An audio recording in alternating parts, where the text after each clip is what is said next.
Remember the pancakes we had last Sunday?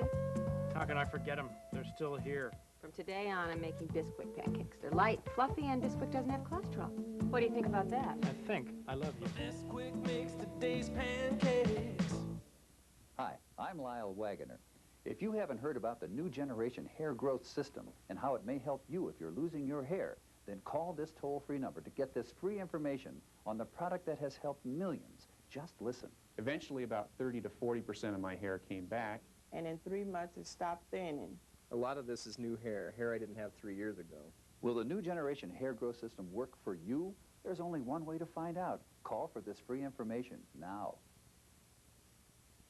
The new season takes off on the Discovery Channel. In the time it takes for a heartbeat, disaster can strike without warning. Now, relive the great tragedies of the 20th century and witness the ultimate testimony of the human spirit, man's primal instinct for survival. Tonight at 10 Eastern, 7 Pacific. It's an all-new season, only on the Discovery Channel.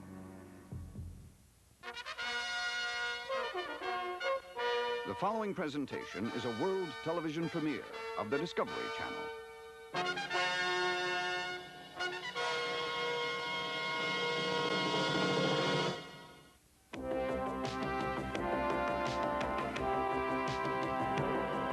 The wonders of aviation take to the sky on wings.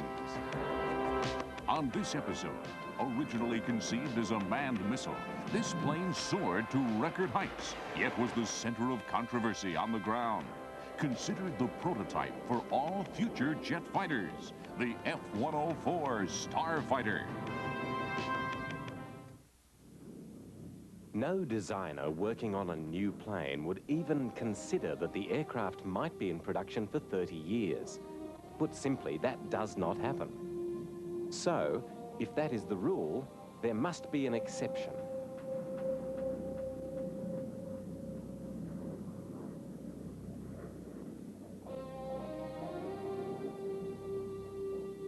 The Lockheed Starfighter's general specifications were nutted out in 1952 and it first flew in 1954. The last F-104 to be produced rolled off the assembly line in 1983.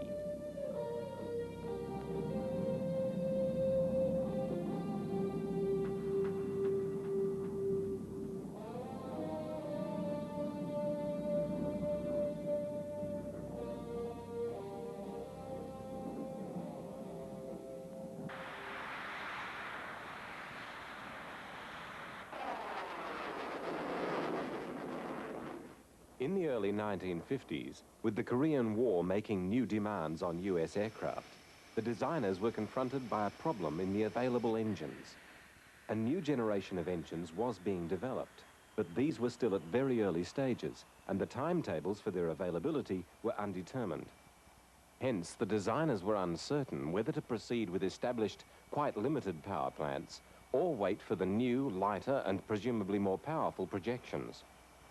At Lockheed, the team led by Kelly Johnson, one of the best design groups in the world, was alternating between lightweight concepts built around the available jets or vastly heavier and more powerful designs based on projections of new engines. Johnson had joined the Lockheed company during the development of their Electra. He'd supervised some wind tunnel testing of the plane at the University of Michigan and had attracted the attention of Lockheed engineers with his constructive criticism of the plane. He was hired by the company, and it was his work on developing the Electra and the subsequent Hudson bomber into success stories that gave him a rapid rise.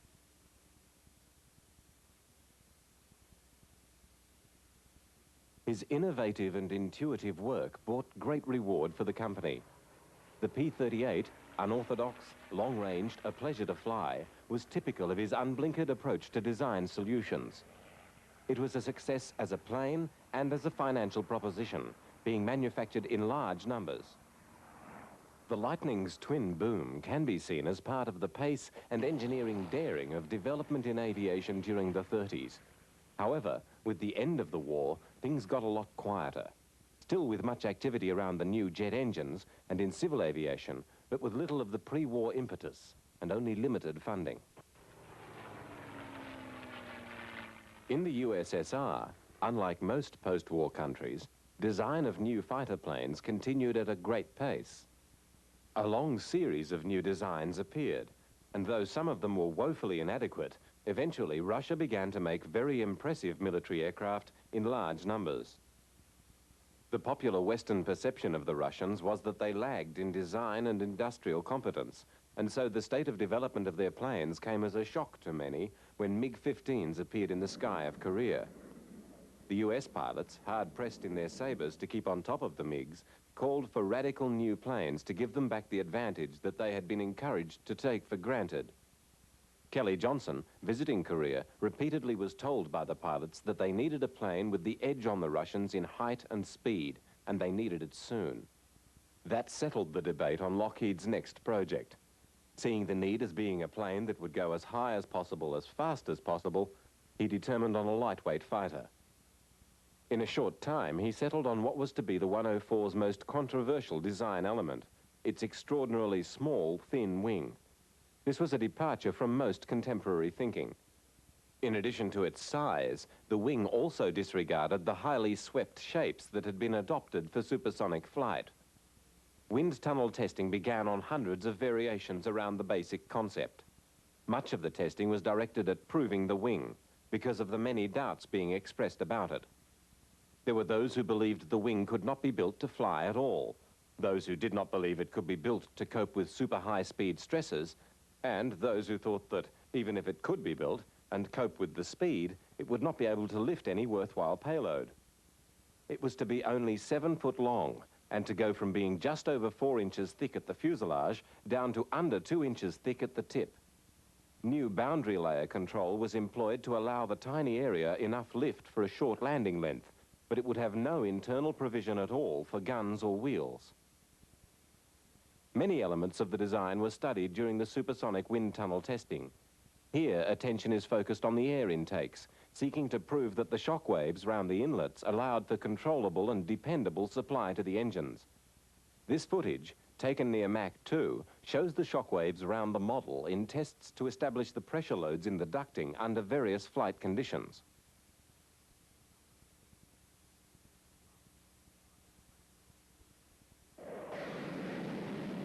In addition to the wind tunnel testing of the 104, more unconventionally, the design was further tested as models bolted to 5-inch Army rockets and shot off over the desert.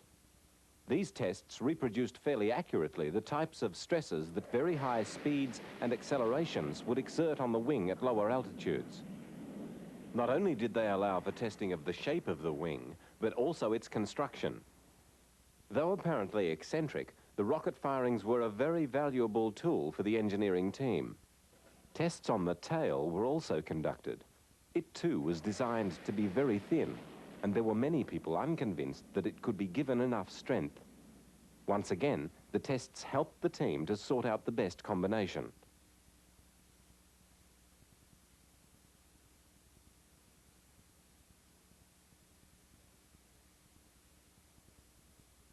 In a short development period, hundreds of models were built as the basic elements were shuffled. Generally, little or nothing was added to the original plane. And with the F-104's appearance settled, a contract was issued for 2 planes to be built.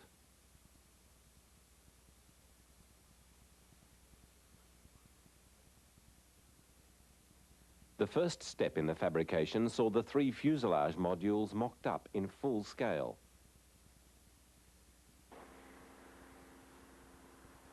Simultaneously, the jigs to cradle the whole planes were built. All over the workshop, drilling, milling and cutting of the parts commenced. The planes, on an experimental production run, were essentially hand-built. In a flurry of activity after the receipt of the March 1953 contract, Lockheed cleared production space, constructed a wooden mock-up, and then, without stopping, built the 2 prototypes. The first flight was to take place only 12 months after the signature of the contract.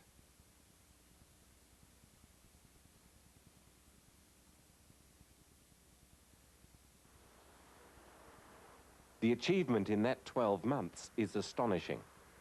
This was not a design that had been simmering away on the back burner for a long time. It had come into existence in late 1952. It was a leap forward in aviation and technologically very advanced. However, its development was spectacularly rapid.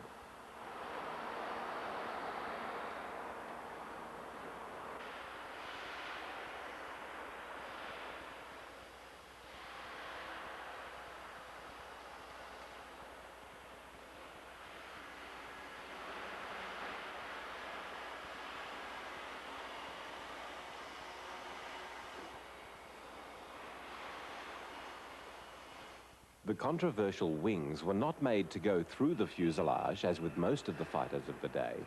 They were bolted to the side with heavy-duty precision-forged aluminium fittings that tied into the wing skins. What Johnson had designed was very straightforward in some ways. Asked for a plane that could fly higher and faster than the MiGs, he'd produced a manned missile. With its undercarriage retracting into the fuselage in a fairly complicated way, even this had to be subjected to more than the usual testing. The Air Force had had no legal document calling for submission of a design anything like the 104. And without the prestige of Lockheed and Kelly Johnson, they may have simply rejected it. However, given the claims of expected performance, finding the concept logical and exciting, and with no other way to really assess the idea, they had issued the March 1953 contract. There was still no apparent existing slot in the inventory for such a plane, but there was also the evidence of Korea to suggest that perhaps there should be. The F-104 was, however, very definitely on trial.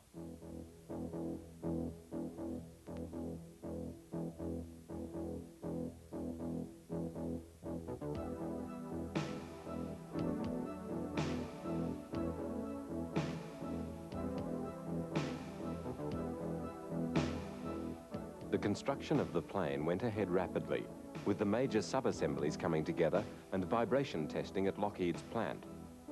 The vibration testing established the natural frequency patterns for the entire structure in final preparations to ensure the plane was safe for flight.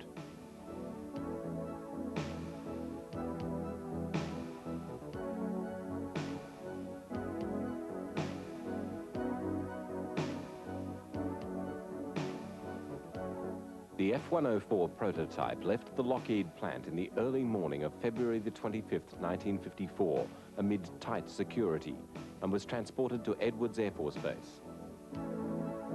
The crews immediately began a thorough round of checking and rechecking the plane's systems in preparation for its first flight. The engine selected for the prototypes was the Wright J65, which was to prove very inadequate in propelling the 104, neat and light though it was. Most production starfighters were to use the General Electric J79 engine, with higher thrust and less weight. It was this engine that was to send the 104 beyond twice the speed of sound.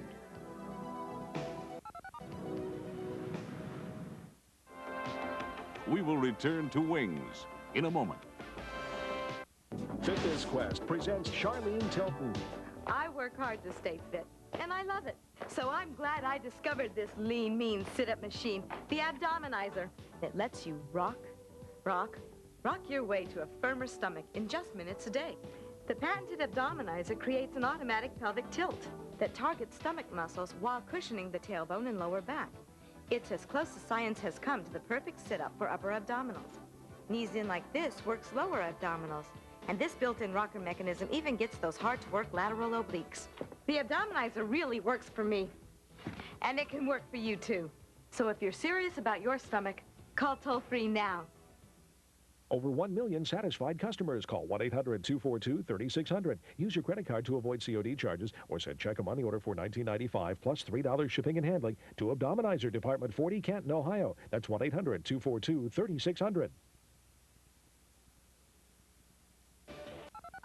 Computers, new forms of transportation, advances in medicine. The world is changing fast. Don't be left behind. Go beyond 2000. Tuesdays and Thursdays at 9 Eastern, only on the Discovery Channel. AT&T would like you to see long distance in a whole new light. Because day after day, night after night, only one company offers so many ways to save. AT&T. So you can run 4 miles in the time I run 2. I can still beat you in a quarter mile. Driving, maybe. Listen, what do you think about handling this with a conference call? With the AT&T Reach Out America plan, you can save on long distance 24 hours a day and get the same service and quality you've come to rely on. Oh, my assistant just brought me a copy of the budget. Hi, Grandma. Yes, I'm fine, and so is Harry. If you thought you had to lower your standards to lower your long-distance bill, AT&T has news for you. For just $8.70 a month, the AT&T Reach Out America plan gives you a full hour of night and weekend calls, plus a discount on your daytime calls. And on top of our already reduced evening rates, a 20% discount. To order, call 1-800-327-8600. But the real shock was the leading man, Norman. Norman, that spindly kid from the AV class? I don't believe Oh, it. no, it's true, but he's changed. He's really good looking. Why not sign up right now and save $5? I'll be there tomorrow. You can even get an option that lets you use your plan away from home. Call 1-800-327-8600. Order now and save $5 on the AT&T Reach Out America plan.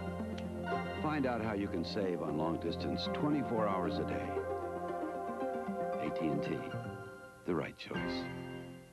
Thursdays at 10 Eastern, discover the grandeur of North American wildlife on Profiles of Nature. Followed at 10:30 by Orphans of the Wild. It's back-to-back nature at its finest. Thursdays only on the Discovery Channel. And now we return to Wings. With the first flight a few days off, the rapid tempo of testing continued, with the engine being run up and finally prepared.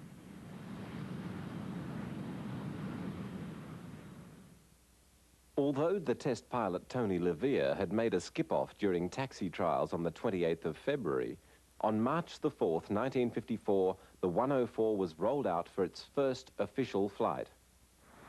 Levere ran through a series of ground tests, operating the flight controls and checking that everything was working.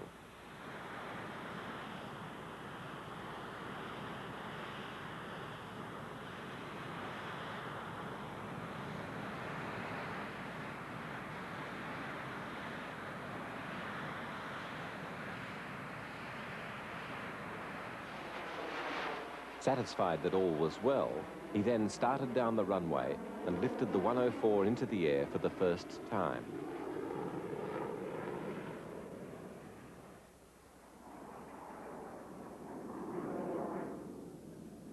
In the weeks of test flights that followed, it became evident that the power plant was lagging far behind the Mach 2 potential of the airframe. But the Lockheed concept of the lightweight fighter was conclusively proved. Despite the prototype's inability to exceed 1.3 times the speed of sound with its current engine, the design had been vindicated sufficiently for the Air Force to order 15 more planes with uprated power plants as F-104As. In April 1955, one of these finally took the Starfighter past Mach 2, which was the signal for 104 production to swing into top gear. For the moment, the intense testing of the two prototypes continued.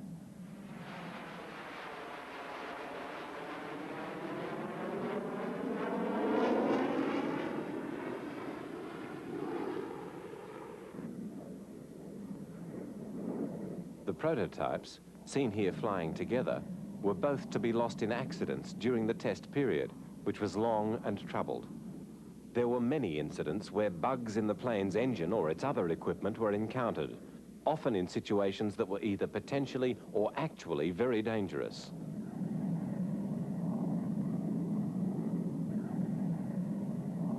Tony Levere was involved in one early mishap in 1955, while testing the firing of the Starfighter's high-speed cannon in supersonic flight.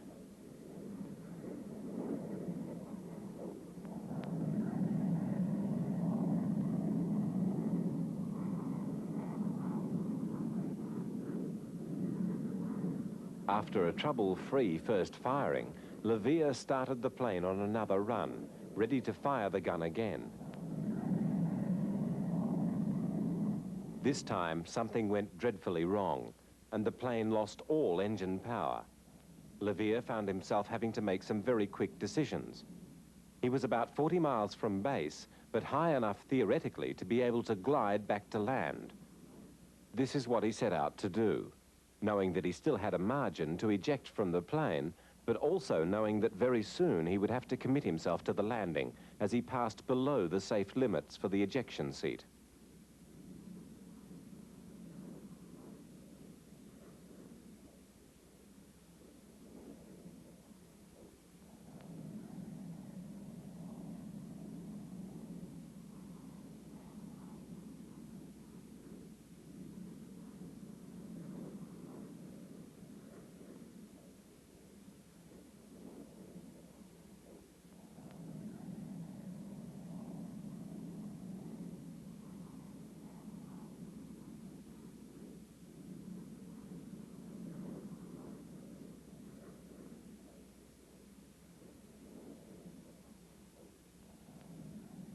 Even before the hatch was opened, a dirty smudge of smoke showing on the fuselage confirmed that the gun had caused the trouble.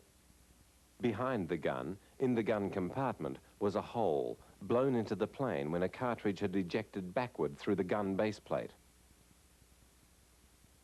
Relieved that the malfunction was in the gun and not in the airframe, the engineers fixed the plane and the tests went on. The Starfighter's gun was the Vulcan M61 cannon. 6 foot long and 300 pounds in weight, it was, at the time, claimed to be the fastest firing gun of its type in the world. It could fire 6,000 20mm cannon shells in a minute.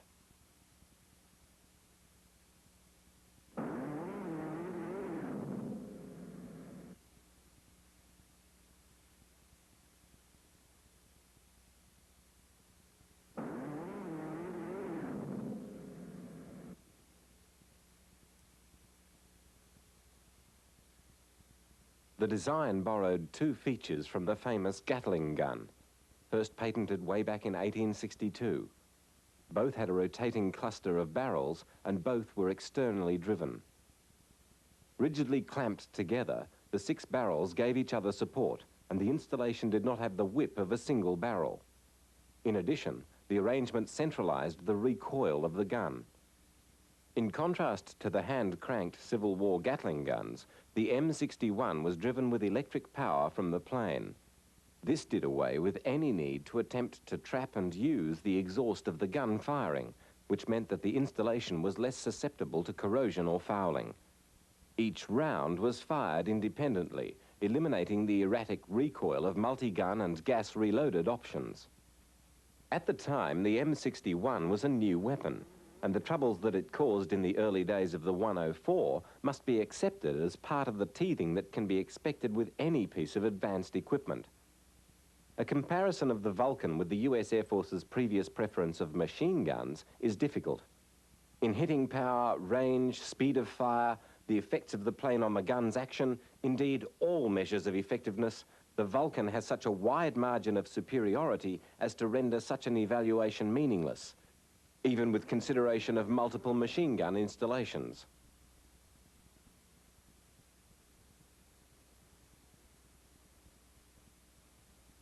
Contrasting with Kelly Johnson's assessment, the military procurement policies after Korea demanded multi-role capability. So, despite the origins of the design as a single-function specialized fighter, provision was developed for the F-104 to carry a mix of weapons. Though the Starfighter's superlative performance was appreciated in the USAF, it was not seen as sufficient justification for the project, and Lockheed was forced to develop some unlikely attachments for the plane in trying to convince the Air Force to stay with the project. Among these was this trapeze installation to allow the carriage and delivery of the Genie nuclear rocket.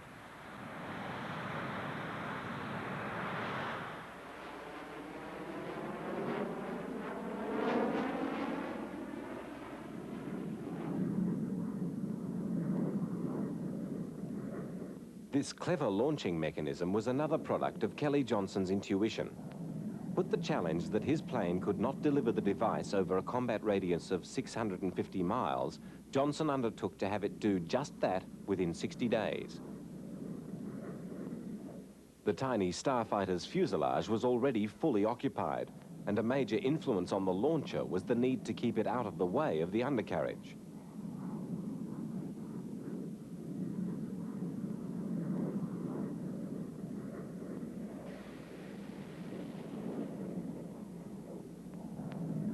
With little fuss, the 104 demonstrated successful firings of the Genie at 56,000 feet, at above 1.7 times the speed of sound. But the ability of the design to respond to such a challenge was to serve it little good in the Air Force's eventual assessment.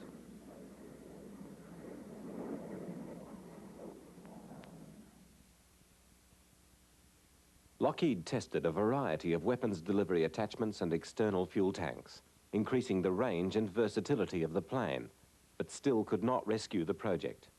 The weight of opinion against it was gaining momentum.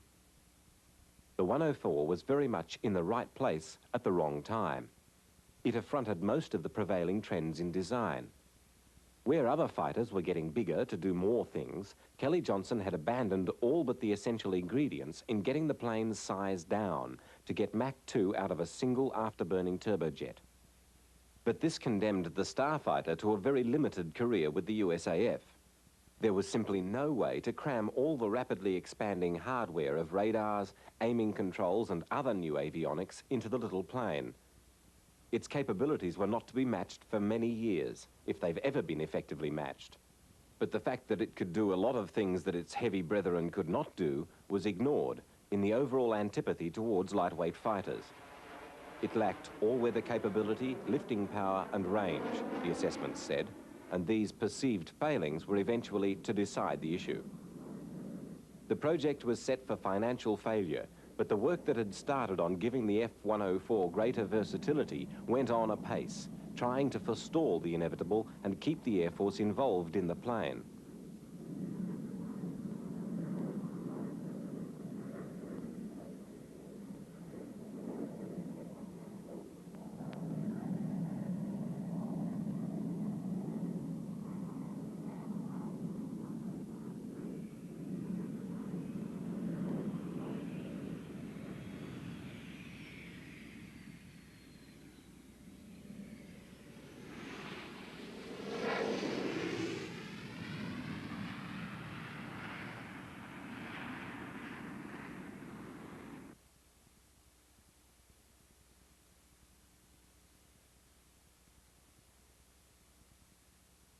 The plane's weapons capability included standard systems like the Sidewinder air-to-air missile.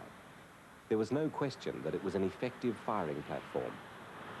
The little plane reveled in the air superiority role it had been built for and was, stiletto-like, lethal. We will return to Wings after these messages. October is Energy Awareness Month.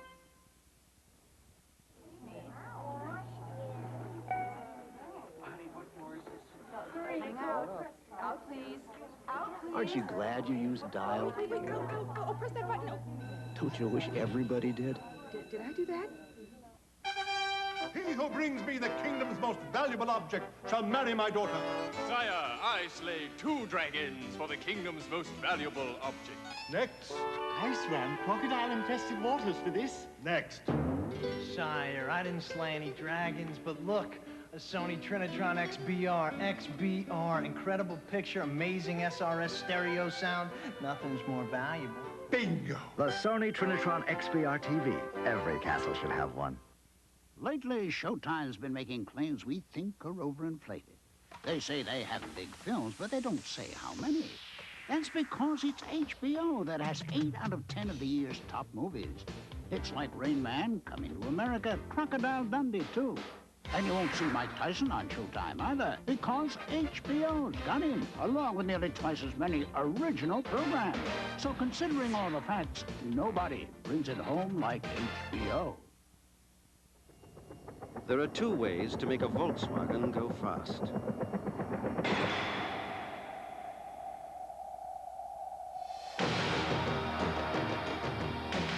The other way is to make a new Volkswagen. Introducing Corrado, the new European-designed, supercharged, intercooled, 140-mile-per-hour Volkswagen. It's time to think about Volkswagen again. The new season takes off on the Discovery Channel. In the time it takes for a heartbeat, disaster can strike without warning. Now, relive the great tragedies of the 20th century and witness the ultimate testimony of the human spirit, man's primal instinct for survival. Tonight at 10 Eastern, 7 Pacific. It's an all-new season, only on the Discovery Channel. A lonely howl, echoing through the forest. It's the sound of danger. A skilled hunter is on the loose, assaulting its prey without mercy, defending its right to the kill. A proud creature, heir to an intricate social structure and tender family life, subject to the fear and hatred of man. The wolf, reluctant villain. At 9 Eastern, 6 Pacific, only on Discovery Sunday. This date might not mean anything to you, but it means my life to me. It's the day I had a heart attack, and it changed my life forever. Now I eat a diet low in cholesterol and saturated fat that can actually help lower my cholesterol and risk of heart disease. Fleischmann's margarine is part of that diet. Fleischmann's has 0 cholesterol, absolutely none, and low saturated fat. So don't wait for a heart attack to change your life. Fleischmann's, because your heart is in your hands. And now we return to Wings. From the start, the Air Force attitude had been guarded. The F-104 was the first plane to be purchased on a fix-then-fly basis. To that time, the practice had been for the Air Force to accept a new plane into use while it was still being tested, and to conduct a large part of the testing itself, the fly-and-then-fix principle. With the radical nature of the 104, the onus was returned to the manufacturer, and this has since been the rule. The complexity of the packages that modern combat aircraft have become allows no other avenue.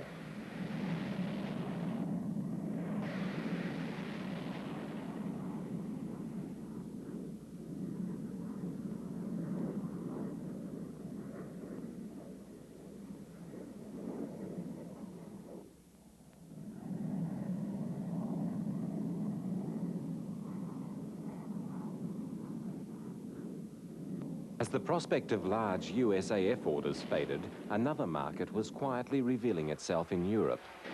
The pure performance of the plane was remarkable, and with its rapidly expanding tactical capability, it was maintaining a position as the design to beat. On top of the expansion in the weaponry of the plane, during 1958 and 1959, it was sent on a spree of record setting to reinforce the message of its potency. Even when the new F-4 Phantom II broke some of the starfighters' records, the F-104s promptly set new marks outside the F-4's ability. Essential to the starfighter in overcoming criticism of its limited range was that it accommodate in-flight refueling technology.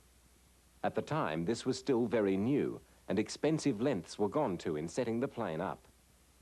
The 104 had to display capacities in ordnance, range, and technical sophistication that had been deliberately excluded from the designer's original consideration. These were now deliberately reworked into the performance spectrum to prepare for the potential specifications to be set by the West German Luftwaffe.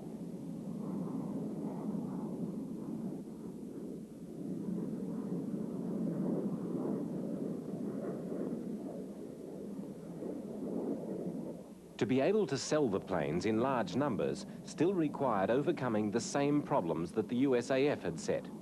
It had to be developed into a multi-role, all-weather strike aircraft.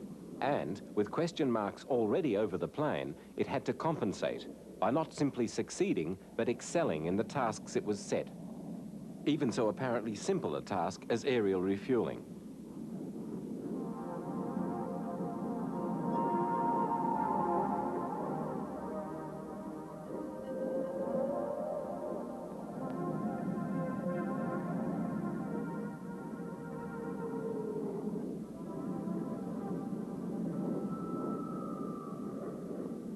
The German order was becoming so important as to require all sorts of unlikely capacities from the plane, including barrier landing strength, the Luftwaffe being concerned to be able to deploy planes away from bases in the event of conflict.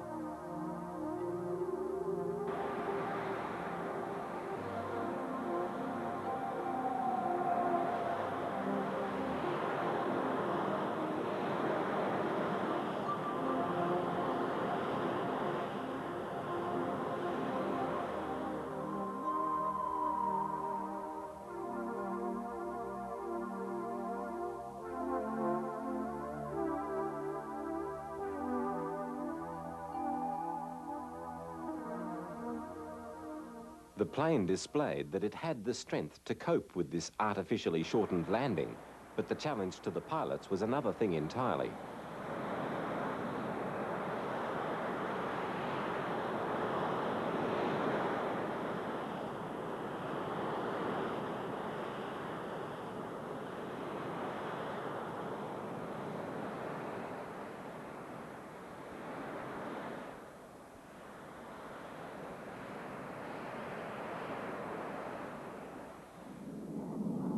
In the long term, there were to be few performance targets set for the F-104 that it could not cope with. But there was never a certainty that any individual pilot would be able to cope with the plane. The need for specific training of pilots for the F-104 was a signal of things to come, rather than an exception to a long-standing rule.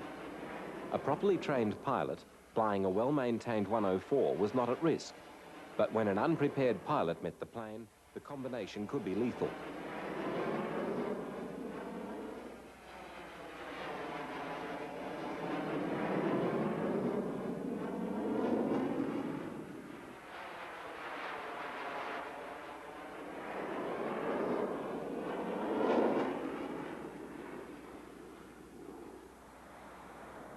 The Starfighter's survival had become dependent upon sales in overseas markets, and the development of the plane became determined by the specified and perceived needs of the NATO clients.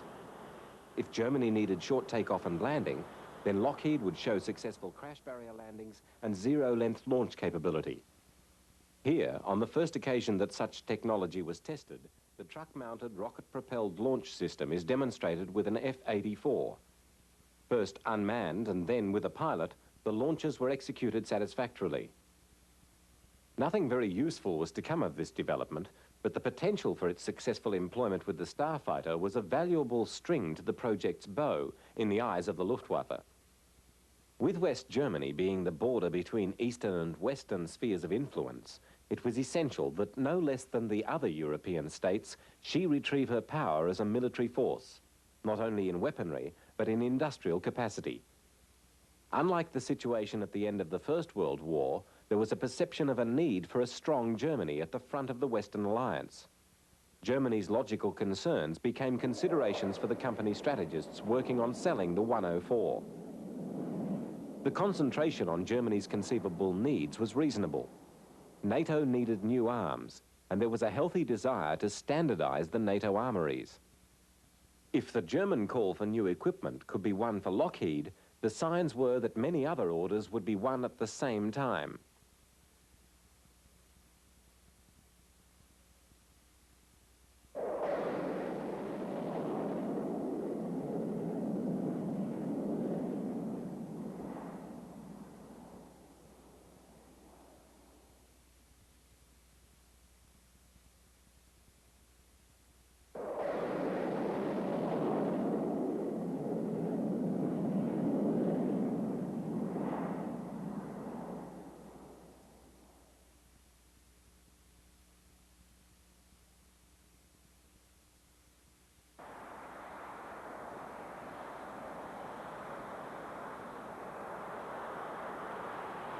The nearest the Starfighter was to get to a regular use of rocket-assisted takeoffs was with the specially built 104Ns, which employed rocket firings in exposing potential astronauts to operating hydrogen peroxide thrust controls in the thin air over 100,000 feet.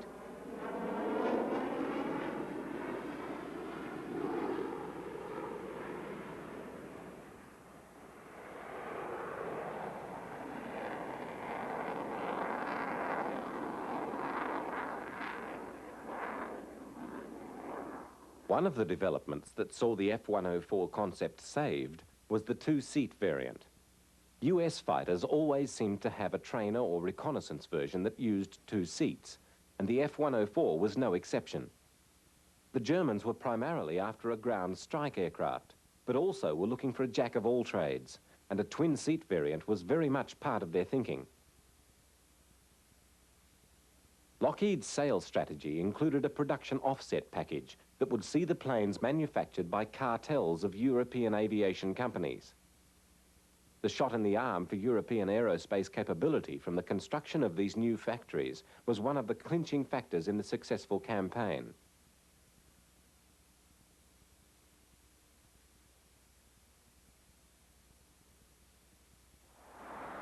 The plane itself performed very well. In the fly-offs, its edge over the other entrance was clear, to the point of almost being a walkover. The competition for the contract was serious, and some of the competitors were very able aeroplanes, particularly the British Lightning. But it would appear to have been sabotaged by political considerations, and by the time that the contract was decided, the 104 had proved itself the outstanding aircraft in the competition.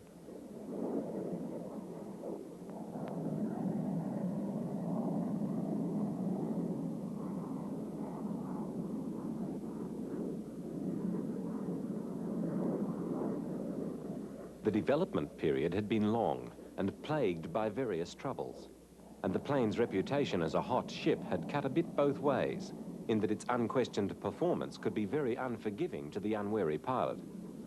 There were constraints on what a pilot could get away with in his 104. There were to be over 8,000 flights in the test series using 52 aircraft, and several of the planes were lost through equipment malfunctions and pilot errors. That the Starfighter arrived near the junction between two ages of aviation meant that its technology was virtually all new and untried. This meeting of the two ages is almost comically embodied in this sight of the 104's trim nose bolted to the front of a DC-3 during testing of the Starfighter's avionics. The plane was not the first US design to seek lightweight and smallness as virtues. For example, the Bell XP-77 had nearly gone into production during the Second World War. The wing, too, was not without precedent, being very similar to that of the X-3. But the Starfighter was revolutionary in many ways, and as the program went on, it was surrounded by controversy, much of it not centered on the airframe, but sufficient for the Starfighter to be unfairly dismissed as a lemon. The USAF pulled its 104s out of operational use after only 2 years of service, though later, during Vietnam, some were to be deployed in Southeast Asia as high-flying MiG-cap for the B-52s and in low-level tactical support strikes. We will return to news in a moment. American Medical Television, Sunday mornings, only on the Discovery Channel. 20 years ago, Neil Armstrong and I were the first men to walk on the moon. This year, America celebrates the heroic spirit which put our flag on the moon sea of tranquility. Now you can own this $5 commemorative coin marking this historic event. About the same diameter as a silver dollar and painstakingly minted in a brilliant uncirculated finish, this legal tender coin is being issued by the Republic of the Marshall Islands, where America has an important tracking station. Issued on the anniversary date, July 20th, and minted only in 1989, this historic coin is available at its $5 face value for a limited time. It reflects American ingenuity and the renewed strength of our manned space program. Order your first Men on the Moon coins today. For yourself, for gifts. Pay the $5 face value plus $1 each for delivery. There's a limit of 5 coins per order. Call now. Computers, new forms of transportation, advances in medicine. The world is changing fast. Don't be left behind. Go beyond 2000. Tuesdays and Thursdays at 9 Eastern, only on the Discovery Channel. Welcome to the world of government auctions. Did you know that the United States government wants to sell you cars, boats, homes, and real estate at bargain prices? In some cases, they're selling things at prices so low you'd think that they're practically giving everything away. They have cars, boats, office equipment, and homes seized from drug dealers. The government has homes and real estate they want you to buy. Do you want any of these bargains? Call now and find out what you can get right here in your area. Federal, state, and local government agencies want you to come to their auctions. And now you can find out about all of these auctions and more by getting your copy of the Action Guide to Government Auctions. Do you want a car, a boat, a home, office equipment? Call right now and find out what's available. One man went to a government auction and bought a $50,000 boat seized from drug dealers, and he paid only $10.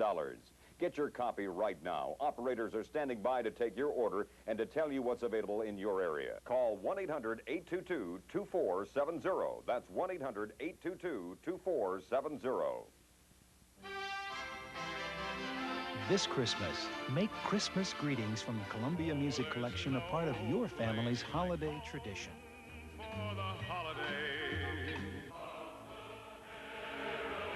Over 2 hours of America's favorite Christmas classics, all for $19.95 for 2 double-length cassettes or a 3-record set, or $29.95 for 2 double-length CDs. And that's not all. Order now, and we'll also send you at no additional charge this new all-digital recording by the Vienna Boys Choir. So get your credit card ready. Order now and make both Christmas greetings and the Vienna Boys Choir a part of your family's Christmas tradition. To order, call 1-800-453-5550 or send $19.95 for records or tapes, $29.95 for CDs, plus $2.50 shipping and handling to Columbia Music Collection, P.O. Box 1134, Department A5Q, Terre Haute, Indiana, 47811. No CODs, please. The new season takes off on the Discovery Channel. No one is safe from the unexpected. The great tragedies of the 20th century on Survival. Tonight at 10 Eastern. It's an all-new season only on the Discovery Channel. And now we return to Wings. The Russians had also learnt lessons from Korea and the experience there of their redoubtable MiG-15s, and had developed the MiG-17.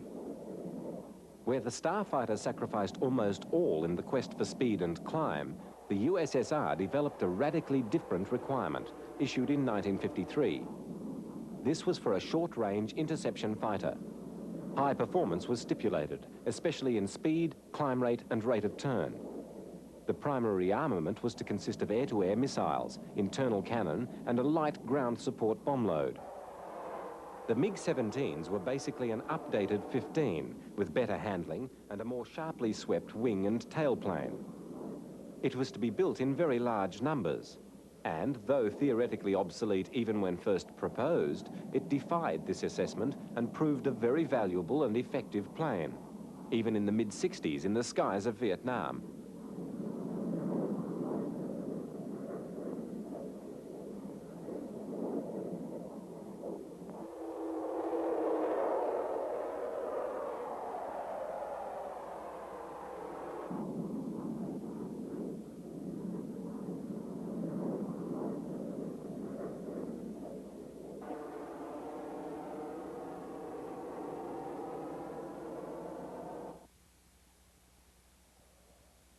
US thinking was totally different. If we ignore the F-104 and look at the other Century fighters, we find that they all were much larger planes. They also shared a commitment to state-of-the-art technology with varying degrees of success. The 100 Super Sabre, the 101 Voodoo, and the 102-106 Delta Dagger Delta Dart all faded fairly rapidly into history, seeing limited service in Vietnam. They all reflected in their way the concept of the fighter as a standoff missile launch platform. Theoretically, they were specialized aircraft, devoted to facets of an overall fighter spectrum. But during their careers, these divisions tended to fade, as each developed multi-role capacity. The 100 and 101 in particular grew into different uses. It is doubtful that any of the other planes in the Century series could have coped with the Starfighter as an opponent. Indeed, there are many considerably more modern planes that would have great difficulty with the 104.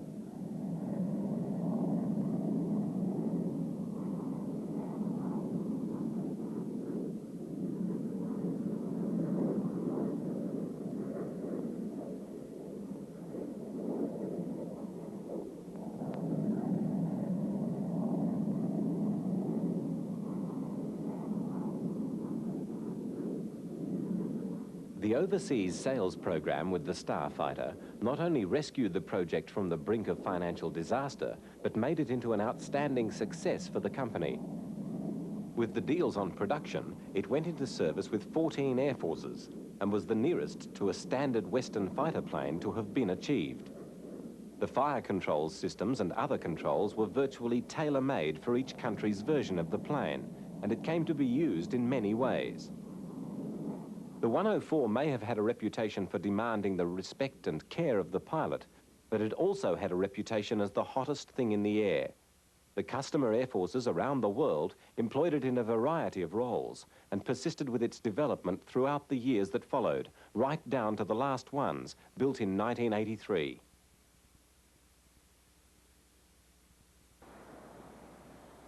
As presumably everybody knows, the Germans, whose order had been so critical, initially had a fairly miserable time with the plane, losing over 200 of them in accidents. The reasons for this are many, but little blame can be apportioned to the plane itself.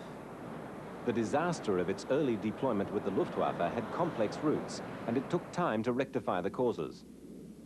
The West Germans had a shorter, similar experience when bringing the F-4 into their inventory, and none of the other Starfighter customer nations had an experience remotely like the German problems. It is safe to say that these problems sprang in the main from the Luftwaffe's circumstances at the time.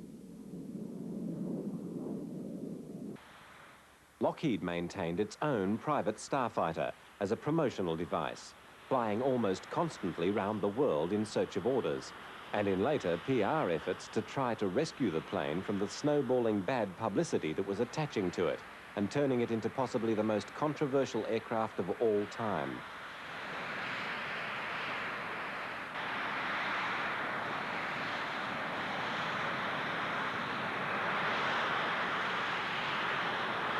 It was in this plane that Jackie Cochran, the hero of the 30s Bendix races and the Second World War WASPs, the women ferry pilots, became the first female Western pilot to break the speed of sound.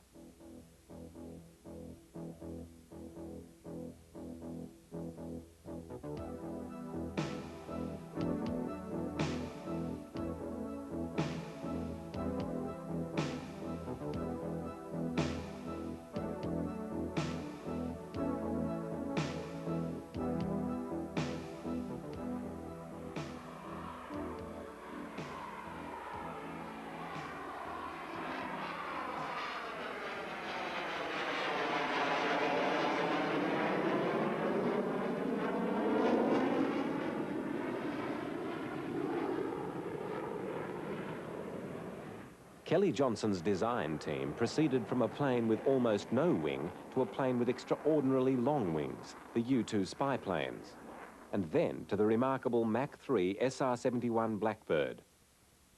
Both of these aircraft bear some superficial resemblances to the 104. Certainly, comparing the three to other planes of their time, it's easy to see them as stablemates, products of the one vision.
The man behind these planes, Kelly Johnson, retired, universally respected as one of the giants of aviation. His designs over his long career having constantly been at the cutting edge of their time, and some far ahead of their time. The 104, redesigned with bigger wings and greater maneuverability as the Lancer, was put forward in the fighter competition that saw the F-15 come into mass production. the proposal would appear to have not been taken very seriously, and no Lancers were built. Johnson maintained that the Lancer would have run rings around the F-15, and there is a considerable body of opinion that agrees with him, that even suggests that, in an aerial combat, the Starfighter itself might give the F-15 trouble. The problems of the 104, right from the unavailability of powerful enough engines for the prototypes, and then the unreliability of the J-79 when it did become available, had continued throughout its early career.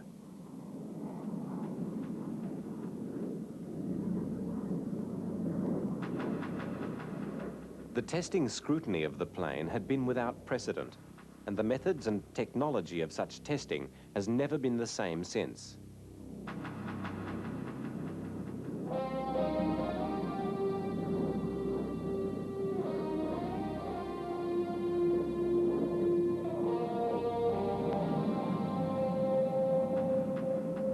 The development phase had seen some major troubles, like the problem of pitch-up, overcome in a test process that refined the ideas relentlessly and polished the plane into a powerful and reliable, though still eager, skittish and restive weapon.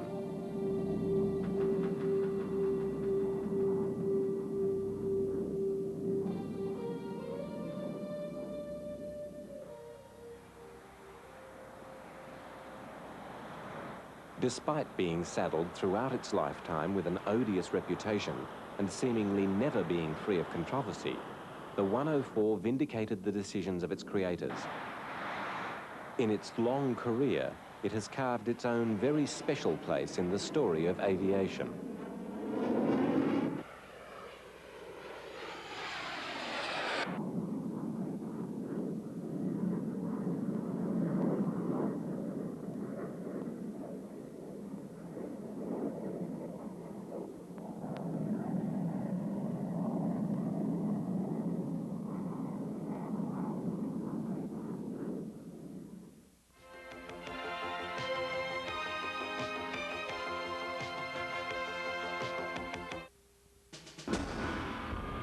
Great battleships, tanks, fighter planes, instruments of combat in an epic struggle. Join host Eric Seberide for War Stories, part of Discovery's new season.